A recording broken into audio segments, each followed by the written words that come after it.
오늘은요, 빌닷의 실수라는 말씀의 제목으로 함께 하나님의 말씀을 나누고자 합니다.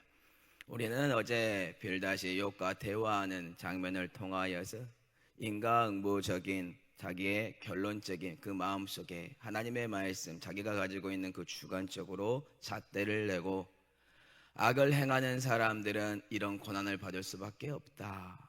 그런데 의인들은 하나님의 보호하심을 받을 수밖에 없다. 이런 관점으로 욥과 대화하고 있는 것을 배웠습니다.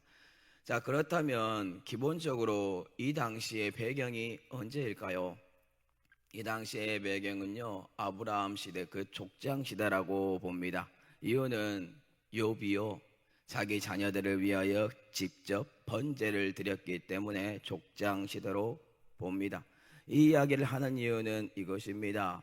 지금 구약의 초창기 시대입니다. 그리고 우리가 가지고 있는 하나님의 말씀은 신약 시대에 왔습니다. 이 당시에 이 사람들이 가지고 있는 생각이 무엇일까요? 의인이 고난을 받을 수 있다. 그 생각을 가질 수 없다는 겁니다. 그것을 가지지 않고 이들은 의인들은 늘 편안하다, 평강이 흘러 넘칠 것이다 라는 것을 가지고 있었던 사람이다라는 것입니다. 그렇기 때문에 욥기는 중요합니다. 의인도 고난을 받을 수 있다. 근데 아무 이유 없이도 고난을 받을 수 있다라는 것을 우리에게 암시해 주고 있기 때문입니다. 자, 그렇다면 이러한 말씀의 기준, 지금 현재 우리는 알고 있지만 빌닷은 어떻게 하고 있습니까?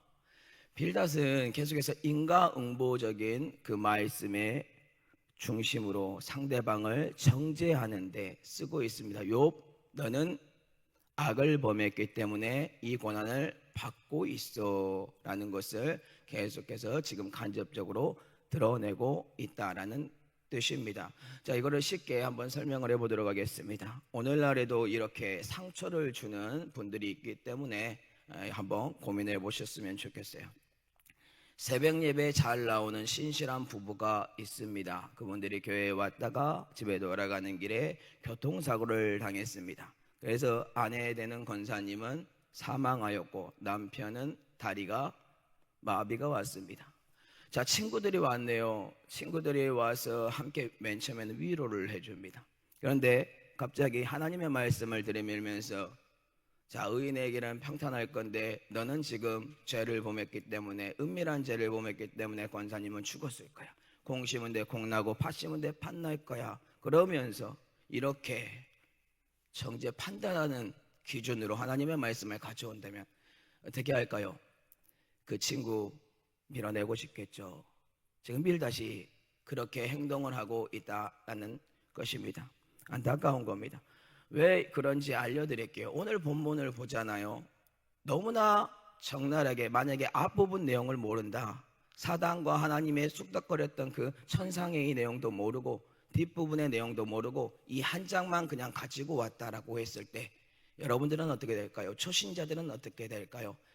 이거 보고 은혜 받습니다. 은혜 받습니다. 여러분들이 식당 가면 어떻습니까? 오늘 본문의 윗절에 있었던 네 시작은 미약하나 네 끝은 창대하리라, 얼마나 많이 있습니까? 정죄하는 도구로 사용됐는데 하나님이 우리 집 번성하게 해줄 거야. 안타까운 거죠. 지금 여기 위에서 네 자녀들 죄를 범했으니까 그렇게 죽은 거야. 조상들에게 가서 그걸 배워야지. 얼마나 옳은 말입니까? 오늘 본문도 동일합니다. 한번 봐볼게요. 8장 13절과 20절입니다. 하나님을 잃어버리는 자의 길은 다 이와 같고 조속한 자의 희망은 무너지리니 하나님은 순전한 사람을 버리지 아니하시고 악한 자를 붙들어 주지 아니하심으로. 이 자체만 보시기 바랍니다. 하나님 잃어버린 사람, 악인들, 그 사람들의 길을 하나님께서 인정해 줄까요? 무너질 겁니다. 그들은 속히 메마를 겁니다. 얼마나 많이 들었습니까? 자, 순전한 사람 하나님이 버릴까요?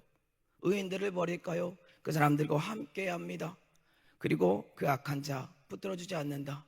이것만 보았을 때 빌닷의 말 하나도 틀리지 않은 것처럼 보인다. 근데 문제는 뭡니까? 기준이 잘못됐죠.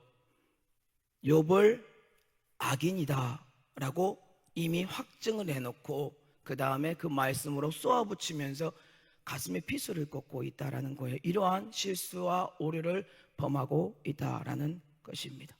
그렇기 때문에 안타까운 거죠. 자, 이거를 통해 우리는 무엇을 배울 수 있습니까? 하나님의 말씀 흑백 논리처럼 이 응과 응보처럼 우리의 기준으로, 우리의 생각으로 하나님의 크고 놀라운 것을 우리 기준으로 가지고 와서 상대방을 찌르면 안 됩니다.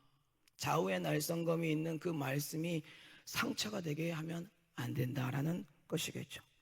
자, 그러면 빌닷에게 의인도 고난을 받을 수 있다라는 이 기준이 있었다면 어땠을까요?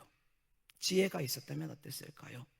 욥에게 이런 말로 상처를 주지 않았겠죠. 오히려 그 사람을 위하여 진정으로 친구된 모습으로 우정의 모습이 나오지 않았을까요? 그래서 참으로 욥기는 많은 것들을 시사하는 것 같습니다. 마음이 안타깝고 상대방을 어떻게 대해야 되는지 그것까지 보는 것 같아요. 왜냐하면 빌닷도 친구들도 본의 아니게 사단의 도구가 된 것처럼, 그리고 욥도 자기 자신이 나중에 회개하지만 어렵지만 자기의 올바른 기준이 세워지지 않은 사람이었구나, 그것도 저희가 보게 된다는 거예요. 자, 그러면 총 3가지를 우리가 좀 배웠으면 좋겠어요. 빌닷의 실수, 이 실수를 범하지 않기 위하여 우리가 어떻게 해야 할까요? 첫째, 상대방이 우리가 알고 있는 주위에 있는 사람들이 고난을 받는다라고 했을 때 그 사람들은 악인이 아니다, 아닐 수도 있다라는 것을 꼭 기억했으면 좋겠습니다. 우리 주위에 힘겹게 살아가는 분들이 많습니다. 의인으로 살아가는 분들이 많이 있습니다. 근데 우리는 쉽게 함부로 말할 때가 있습니다. 그 사람들의 형편을 보면 어떻습니까?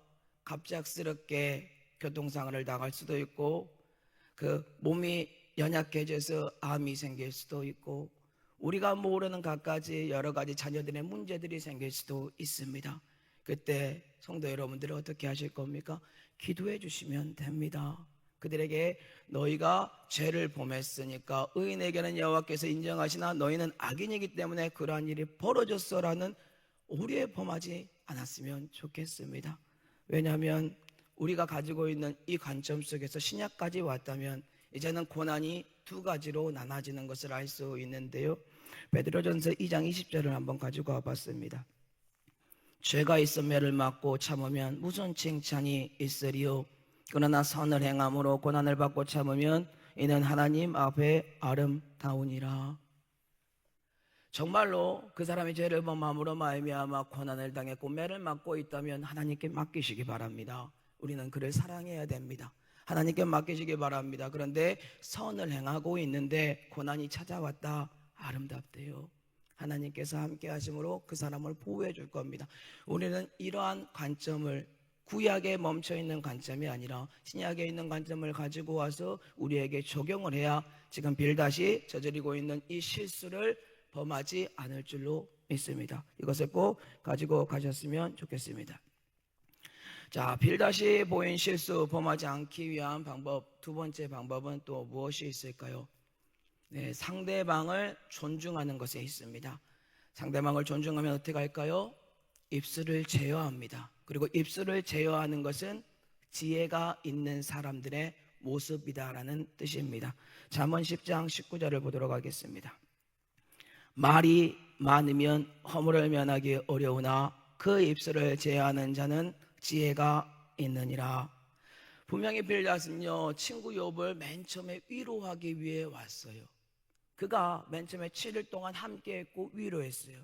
그런데 지금부터는 말이 많아집니다. 그리고 욥을 그 하나님의 말씀을 율법의 도구로 그냥 사용하면서 정죄 판단하면서 그를 깎아내리기 시작합니다. 오히려 입술을 지켰으면 어땠을까요? 그 마음을 지키고 정말로 그냥 그 옆에서 함께 아파했다면 어땠을까요? 이 모습이 우리에게 있어야 된다는 거예요. 근데 시간이 지나잖아요. 우리는 어때요? 우리가 가지고 있는 생각 속에 이래 했었던 단점을 생각해서 그 사람을 정죄 판단해서 때린다는 거예요. 오히려 그 사람을 존중해 주시고 사랑해 주시고 입술을 지키는 지혜가 우리에게 흘러 넘쳤으면 좋겠습니다. 빌닷이 보인 실수 범하지 않기 위한 3번째 방법은 뭘까요? 상대방을 죽이는 말이 아니라 살리는 말을 꼭 기도하셨으면 좋겠습니다. 우리의 입술에는 생명샘이 있다라고 합니다. 그리고 악인의 입은 독이 있는데요. 잠언 10장 11절입니다. 의인의 입은 생명의 샘이라도 악인의 입은 독을 머금 얻느니라. 지금 빌닷의 입술, 의인의 입술처럼 보이십니까? 앞에 뒤에 다 빼고 그냥 단면적으로 초등학문 속에 있는 초신자라면 와, 의인처럼 말한다라고 할 수 있을 것 같습니다. 근데 그게 아니잖아요. 상대방을, 욥을 너 악인이야, 이미 그렇게 기준을 세워놓고 독을 뿜고 있는 거예요. 여러분들이 가지고 있는 하나님의 말씀이 있죠. 근데 상대방에 적용할 때에 그 사람을 타겟으로 세워놓고 악인이라고 세워놓고 하나님의 말씀 적용하지 않습니까? 기도하지 않습니까? 그때 여러분들에게 마음속에 독이 나갑니다. 생명샘이 나가는 게 아니라요, 독이 나가요. 진정으로 그 사람을 위한다면 내 마음에 애통이 있어야죠. 그리고 그 사람에 대한 원수까지 품었던 하나님의 마음으로 존중하면서 사랑으로 생명으로 끌 수 있는 그런 애통함 속에 기도가 들어가야 된다는 거예요. 근데 참 어려워요. 우리는 빌닷과 똑같은 실수를 해요. 계속 상대방을 하나님의 말씀으로 정죄 판단할 수도 있다라는 거예요. 사랑하는 성도 여러분들, 이러한 오류에서 벗어났으면 좋겠습니다. 말씀을 맺겠습니다. 오늘 우리는요, 빌닷의 실수를 통하여서 어떻게 우리는 살아가야 하는지를 배우게 되었습니다. 하나님의 말씀을 흑백 논리처럼 인과응보적인 방법으로 오늘날 세운다면 그것은 구약에 있는 존재겠죠. 오늘날에는 의인도 고난을 받을 수 있다라는, 아무 이유 없이도 고난을 받을 수 있다라는 것을 우리는 알고 있습니다. 그렇다면 알고 있다면 하나님의 말씀으로 상대방을 살려주시고 존중해 주시고 사랑해 주시기 바랍니다. 그리고 내 친구에게, 내 주위에 있는 사람들에게 정죄 판단이 아니라 그들에게 고난이 임했을 때 함께 울고 울어주면서 하나님의 것을 나누는 은혜가 저와 성도 여러분들에게 흘러넘치기를 예수님의 이름으로 축복합니다.